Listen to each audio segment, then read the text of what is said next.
Shalom. Vamos a revisar ahora esta porción de del libro que es Introducción a la Kabbalah o Kabbalah para principiantes. Y hablábamos sobre el tiempo de actuar, el tema central, tiempo de actuar revelando una parte, ocultando dos. Subtema, el tiempo de actuar. Ahora vamos a hablar sobre revelando una parte y ocultando dos.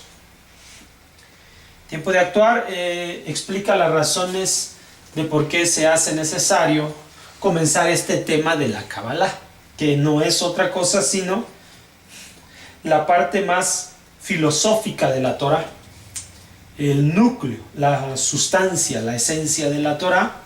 Pero obviamente si no hay el fundamento de la Torah y la práctica de los mitzvot, el estudio también de la Torah oral, la Kabbalah pierde fundamento, pierde sustento.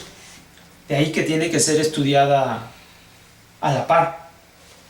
Ahora, nada más estamos haciéndolo de forma de inicio, pequeños conceptos acerca de la Kabbalah.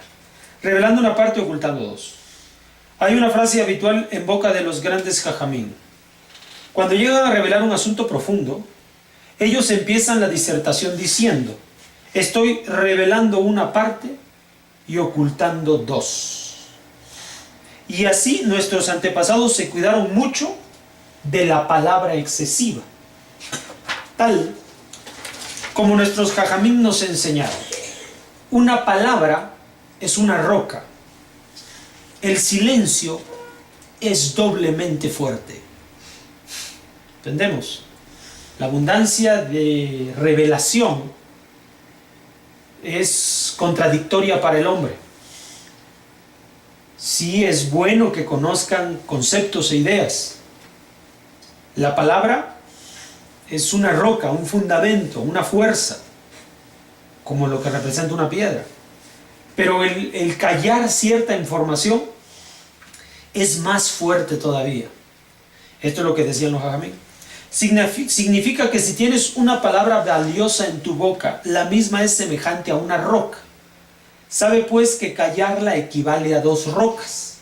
Se refiere a palabras innecesarias que se pronuncian, las cuales no tienen contenido ni uso relevante excepto para adornar y embellecer la lengua en los ojos de los lectores. Esto estaba estrictamente prohibido a los ojos de nuestros jajamín, como es notorio para los que examinan sus palabras.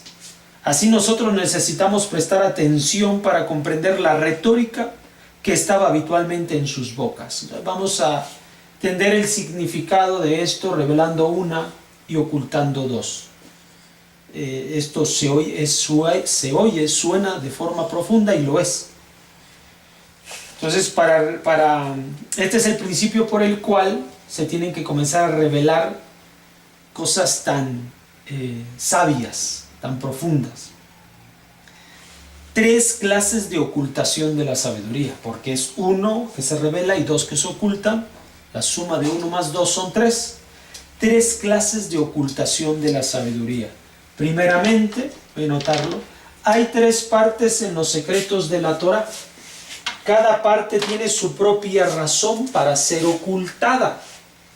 Hay una razón que lo oculta, hay una parte, y a su vez es la razón que la oculta. Estas son llamadas por los siguientes nombres: lo innecesario. 2. Lo imposible. Y 3. El consejo de Adonai. Muy bien. Entonces estos son los tres conceptos que existen. 1, 2, 3. Correcto. Ahora vamos a definir uno por uno. Aunque obviamente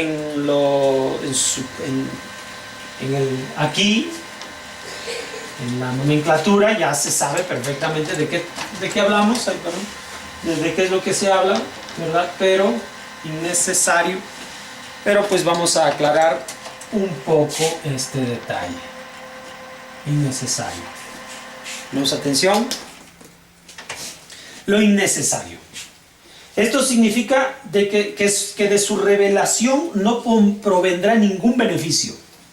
Innecesario, sin necesidad. De su revelación no provendrá ningún beneficio.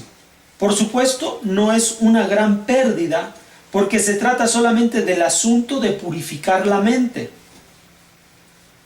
de advertir de aquellas acciones definidas como ¿y qué? Es decir, ¿qué importa que yo haya hecho esto?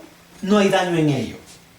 Pero debes saber que a los ojos de los jajamín, el ¿y qué?, como si algo no te importara, es considerado el peor corruptor. ¿Y qué? ¿Y qué si hago esto? ¿Y qué si hago aquello? Dice, a los ojos de los jajamín, o sea, lo que los jajamín piensan acerca de una persona que monta esa actitud y define algo como el ¿y qué? Es el peor corruptor. Es algo que puede alterar su vida radicalmente. Esto es porque todos los destructores en el mundo, aquellos que han estado y aquellos que estarán, son de la clase de personas del ¿y qué? Esto significa que ellos se entretienen a sí mismos y a los demás en cosas innecesarias. Por lo tanto, los jajamín no aceptarían a ningún estudiante antes de estar seguro de que sería cauteloso en sus costumbres para no revelar lo que no sea necesario. Entonces lo primero que debemos aprender es por qué razón debemos ocultar las cosas. Porque son innecesarias, porque no se necesitan. Es una de las razones por las cuales debemos ocultar las cosas. Número 2, lo imposible. Esto significa que el lenguaje no les obliga a decir algo de su cualidad, debido a su gran sublimidad y espiritualidad. Es algo por encima, un concepto muy elevado. Por lo tanto, cualquier intento de revestirlo en palabras, o sea, cualquier intento por explicarlo, podría solamente engañar a los examinadores y desviarlos a un sendero falso, lo que es considerado el peor de los pecados. Engañar a los demás, porque ya es posible lo que hasta ahora es imposible. Eso es un engaño. El no callar lo que es innecesario es también algo falso. Ambas son unas situaciones de falsedad o de mentira. Por lo tanto, para revelar algo en estos asuntos se requiere permiso desde arriba. Para revelar algo de estos asuntos se requiere permiso desde arriba. Esta es la segunda parte de la ocultación de la sabiduría. Sin embargo, este permiso también requiere una explicación. Entonces, aquí nosotros estamos revisando los conceptos de lo innecesario y los conceptos de lo imposible. ¿Correcto? Entonces, aquí vamos a entender lo siguiente. El permiso desde arriba. Esto está explicado por el libro La puerta de las palabras de Rashbi, escrito por el Ari en el Zohar, Parashat Mishpatim, página 100. Se lee como dice: ¿sabe que algunas de las almas de los tzadikim son del tipo de luz circundante? Y algunas son de tipo de luz interna. Aquellos que son de tipo de luz circundante tienen el poder de hablar de los secretos de la Torah de manera oculta y por indicios, para que sus palabras sean comprendidas solamente por aquellos dignos de comprenderlas. El alma de Rabbi Shimon Bar Yochai fue de tipo de luz circundante. Por lo tanto, él tuvo el poder de revestir las palabras y enseñarlas de manera que incluso si él las enseñara a muchos, solamente los dignos de entendimiento entenderían esto. Esto es el por qué a él le fue dado el permiso de escribir el libro del Zohar. Porque Shimon Bar Yochai, al escribir el libro del Zohar, es porque tenía la ayuda del cielo, que ahora se llama la luz circundante, para poder encontrar las palabras precisas y revelarlas a sus oidores, a sus discípulos. Esa es la razón de por qué él va terminar escribiendo el Zohar. El permiso no fue otorgado para escribir un libro sobre esta sabiduría a sus maestros o a los primeros que le precedieron, es decir, a Shimon Bar Yochai, aunque ellos fueran ciertamente más competentes que en esta sabiduría que él. Ahí había hombres más sabios que Shimon Bar Yochai, y hay hombres más sabios siempre que otros, pero el que enseña tiene de arriba una luz que viene del cielo para que pueda transmitir la enseñanza a los que le oyen. Esa es la razón. Pero la razón es que ellos no tenían el poder de revestir los asuntos como él lo hacía. Este es el significado de lo que está escrito.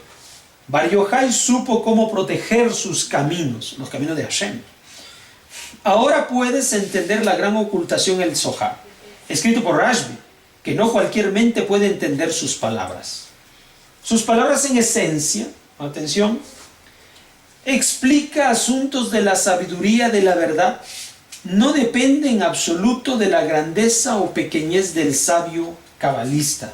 Más bien, depende de la iluminación de un alma dedicada a esto. La iluminación de esta alma se considera que ha sido concedido el permiso desde arriba. Hay personas más listas que otras, pero el hecho de que alguien pueda compartir los conceptos de la Kabbalah con sus oidores, esto ha venido de arriba, del cielo, de Akadosh Baruj Hu, desde arriba para revelar la sabiduría superior. Nosotros, por lo tanto, aprendemos que quien no ha sido recompensado con este permiso del cielo no debe hacer aclaraciones acerca de esta sabiduría, ya que él no puede revestir los sutiles asuntos con las palabras adecuadas a manera de que no hagan fallar a los estudiantes. Por eso es que no hay muchos que hayan recibido de arriba la iluminación para compartir los conceptos de la Kabbalah. Por esta razón no encontramos un solo libro de esta sabiduría de la verdad que preceda al Rashbi, el libro del Zohar, ya que todos los libros de la sabiduría anteriores al suyo no son considerados interpretaciones de la sabiduría. En vez de ello son meros indicios sin ningún orden de causa y consecuencia. Como es sabido para todos, aquellos que encuentran el conocimiento, por tanto comprendiendo ampliamente sus palabras. Debo agregar cómo yo he recibido de libros y de autores que desde el tiempo de Rashbi, sus estudiantes, los autores del Zohar, hasta el tiempo del Ari, no hubo un solo escritor que entendiera las palabras del Zohar y el Tikkun como el Ari. Todos los ensayos anteriores a su libro son meras nociones de la sabiduría, incluyendo los libros del sabio Ramak Moshe Cordovero. Y las mismas palabras que fueron dichas acerca de Rashbi deben ser dichas acerca del mismo Ari, en el sentido de que a sus predecesores no les fue dado permiso de arriba. Recuerden que permiso de arriba es que Hashem les permitió entendimiento para revelar esta verdad.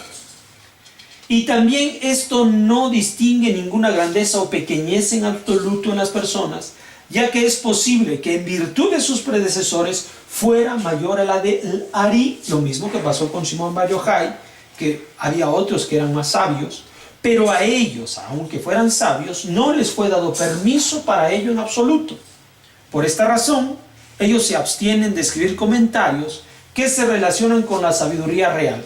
Más bien, se conformaron con breves nociones que no están relacionadas las unas con las otras. O sea, cada uno de nosotros, los que hoy en día existimos, pudiera ser, solo hablamos pequeños detalles de la Kabbalah, no profundizamos. Se necesita permiso de arriba.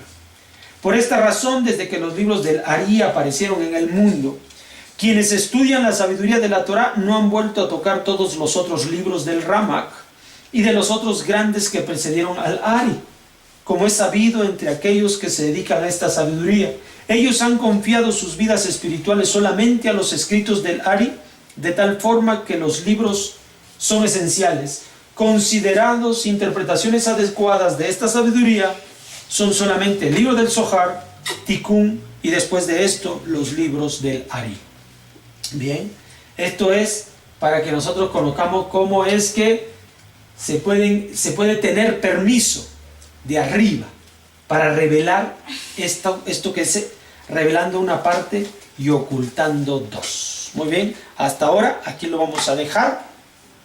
Solo hemos definido los dos conceptos primeros de estos tres, que son lo innecesario y lo imposible, y en la próxima clase vamos a concluir todo. Shalom.